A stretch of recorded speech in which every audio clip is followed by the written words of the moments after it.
এখন বিকেলবেলার ওয়েদারটা খুব ভালো লাগছে না? এখন মানে বিকেলবেলায় আমরা তো জানোই তোমরা ইস্কনে রয়েছি মায়াপুরে, বিকেলের ওয়েদারটা খুব সুন্দর। এই যে এটা হচ্ছে যশোদা ভবন, যশোদা ভবনের সামনে দাঁড়িয়েছে, এই জায়গাটা ভীষণ ভালো লাগে তাই না? খুব ভালো লাগে। আর এদিকে দেখো কত গাছ, খুব সুন্দর এর গাছপালাগুলো দেখো। আর শীতকালে কিন্তু আরো বেশি ভালো লাগে তাই না?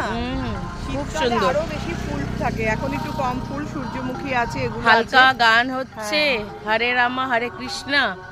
হ্যাঁ, ঠাকুরের গান হচ্ছে আর সত্যি ভীষণ ভীষণ ভালো লাগে। সবাই মিলে আমরা এখন বেরিয়েছি, আবার দুপুরবেলাটা লাঞ্চ করে চলে গেছিলাম, তারপরে লাঞ্চ টাঞ্চ করে এখন আমরা এখানে ঘুরছি। আবার আমরা আজকেই রওনা দিয়ে দেবো তাই তো? আজকেই রওনা দেবো। থাকার প্ল্যান ছিল, থাকবো বলেই একদম সব প্ল্যানিং ছিল, তারপরে সেই জন্য বলছি না চলো বাড়ি যাই। আর ববির ড্রেসটা কিন্তু খুব ব্রাইট লাগছে, হ্যাঁ খুব ভালো লাগছে। বাড়ি যাই বাড়ি যাই বাড়ি যাই, আমরা থাকবো ভেবেছিলাম কিন্তু থাকবো না, আমরা বাড়ি চলে যাব, কারণ মোটামুটি আমাদের তো ঘোরাই হয়ে ভালো লাগছে না, সেই জন্য আমরা এতক্ষণ রেস্ট ফেস্ট করে আমরা সবাই আবার বেরোলাম। এরপর আমরা 6:30 নাগাদ বেরিয়ে যাব।